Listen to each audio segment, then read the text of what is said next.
യേശുക്രിസ്തുവിനെ രക്ഷകനായി സ്വീകരിച്ച ഓരോ ദൈവമക്കളും എക്കാലത്തിനും ദൈവത്തിന് പ്രസാദമുള്ളത് ചെയ്യണമെന്ന് ആഗ്രഹിക്കുകയും അതിനൊത്ത് പ്രവർത്തിക്കുകയും ചെയ്യുന്നവരാണ്.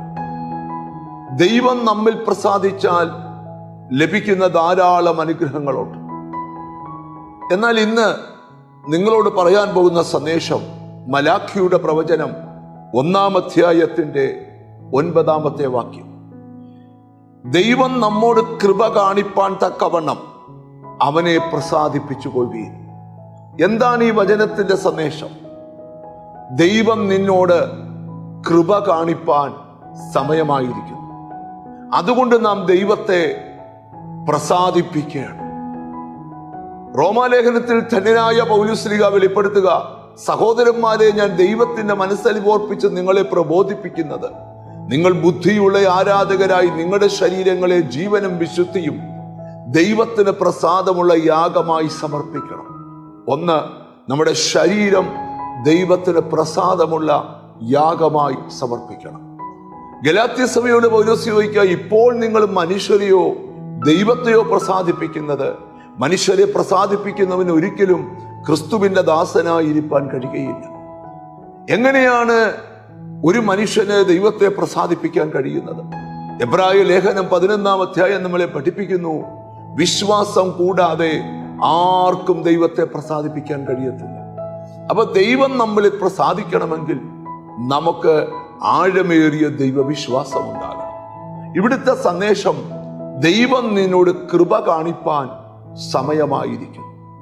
എസ്തേറിന്റെ പുസ്തകത്തിലൊരു വാക്യമുണ്ട്, രാജാവിന്റെ അടുക്കൽ ആരും മുഖം കാണിക്കരുതെന്ന നിയമം നിലനിൽക്കെ കൊട്ടാരത്തിന് പുറത്ത് മൊർദെഖായും കൊട്ടാരത്തിനകത്ത് എസ്തേരും ഉപവസിച്ച് പ്രാർത്ഥിച്ചു.